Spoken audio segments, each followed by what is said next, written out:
Today, 3 great recipes. And just when you think you have nothing in the house, go to the pantry. And before you know it, dinner is ready. First, it's pasta and bean soup. What takes a long time in pasta fagioli is, if you're doing the dry beans, soaking them overnight, and then, of course, cooking them for about 45 minutes to an hour. This recipe will just take the beans right out of the can and make the pasta e fagioli. And here I have 3 cans of the beans. What we'll do, you know what? I want some texture and I want some creaminess. So I will puree part of them and part of them will leave whole. So these are the canned beans in a food processor, in a blender, whatever you have, with a little bit of water. So that's nice and creamy. So let's begin with the roux. So what is roux? It's some good olive oil, but you can start with butter or whatever you like. Some garlic for flavoring, and I'm just gonna crack the garlic cloves so that the flavor of the garlic comes out. Okay. Here I have some water boiling. Once I get the base going, I will add the boiling water with some tomatoes, and all of this will form the base for our beans. The garlic is beginning to cook, releasing its flavors, just a little bit of flour. And this is always a good base. If you want to make a soup, and you want a little body or denseness to the soup, beginning with a roux at the base always sort of gives you that texture and that complexity. And I like the roux to get a little bit of caramelization because, you know, that gets kind of that nutty toasted flavor. And that sort of becomes part of the soup itself. The aromas are beginning to happen, the caramelization, the garlic, so that will permeate your whole base of the soup. Get a ladle here. First you take just a ladle of 2 of the water.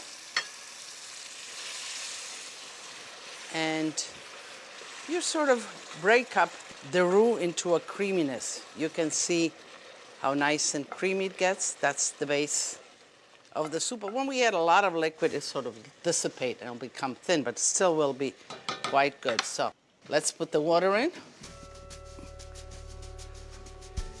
And it's about 3 quarts of hot water, boiling water. And whenever you're cooking and you're adding liquids or sauces or stocks to what you're cooking, bring it at the same temperature because, you know, cooking is a chemical reaction and temperature is very instrumental. So if you bring it all down to cold temperature with something cold, it changes the dynamics of what you're cooking. Salt, keep in mind that it will reduce, but I want to flavor it a little bit. Anyway, I love rosemary with beans. A sprig or 2 of fresh rosemary. Just break it like that. We'll throw the whole thing in. Some tomato, plum tomato. And, you know, if you have a food mill, that's fine, but otherwise I just kind of crush it like that. Whenever I cook with tomatoes, it is all about tomato paste or plum tomato in their juice like that. I don't like pureed tomatoes. I don't like chopped tomatoes.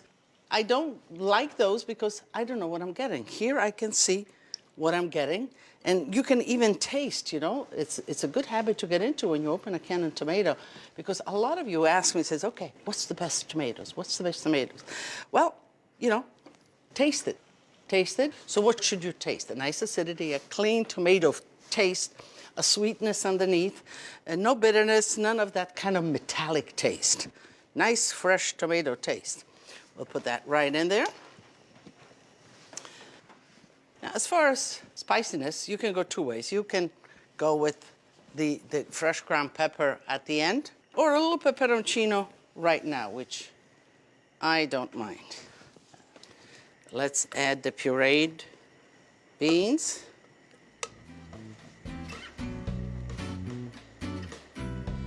You bring this to a boil, and then you lower it, you let it simmer, and you let it cook for about 20 minutes to half an hour until all the flavors homogenize. All right. The soup has reduced substantially. That's great. Let me just taste a little bit for saltiness. You know, I tell you all the time, keep on tasting. Really good. Okay, at this point, let's put the ditalini. Ditalini, you know, ditale means thimble in Italian, and so these are little thimbles. And, you know, the pasta grows substantially, so let's see how much I need, because we also need to get some beans in here as well. Okay, that looks good. Now, you always put the pasta just before you're ready to serve. You know, it's going to take about 12 minutes, and then we're going to be ready. And if you do not serve it then, the pasta continues to get bigger and softer and mushier. Another alternative to that is that you cook your pasta separately in a little salted water. You drain it, and then you add it just before serving. But I like it cooked in the soup itself. And of course, we have the beans, the canned beans that were left over. And we, of course, you know, they're cooked in the can, so we don't want to overcook them as well. We add them in the last minutes, so let this cook. Let's simmer away. You know, there's nothing better than a good piece of grilled bread with a good soup. Fettunta, a greasy slice of toasted bread. Let's get some good bread. Here I have some whole wheat, and I think that's great. You can do whole wheat, regular bread, whatever you'd like or whatever you have. So when you grill bread, you know, the tendency is always, first cutting it, then oiling it, and then grilling it. That's wrong. Because if you put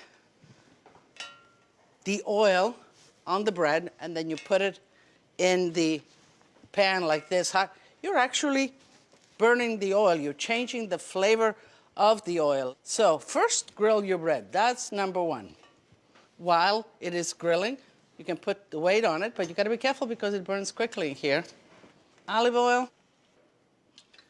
Just a little bit of salt in the oil.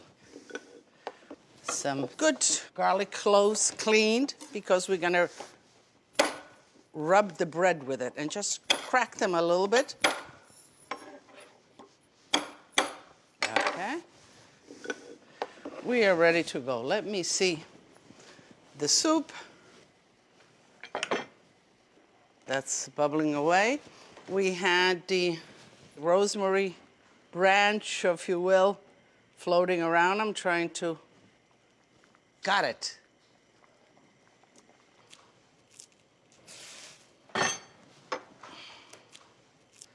Okay, this bread looks really good and done, so let me just...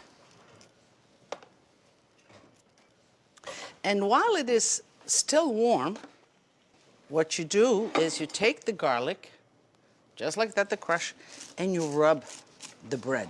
So you get the flavor of it. No big pieces, but it's the intense flavor of garlic. And then you brush it with the olive oil.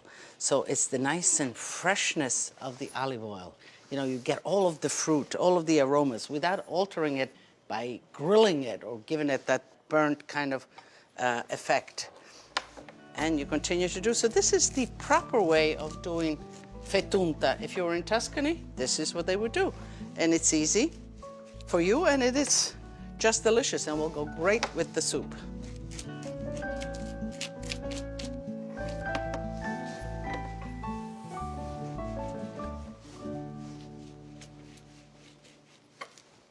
So let's check on the soup. It should be done. Actually, I'm ready to taste it for you. Okay, just enough. You see the ratio of liquid to the beans and to the pasta. I kind of like it like this. I like my soup a little soupy. But you know what? If you don't, then you can add a little more pasta. You can cook the basic soup a little longer. And so let me get a nice ladleful and taste for you.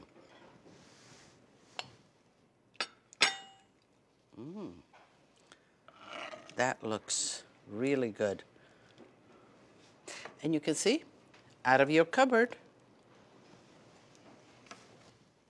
So what would I add to this? I would add a little bit, of course, of grated cheese. just like that. A drizzle of the olive oil. So you see all the place that I have here on the olive oil. I use the base to cook, but I'm drizzling some raw here. I put some raw on the toasted bread, really appreciating the essence and the flavors. And this is how you capture it.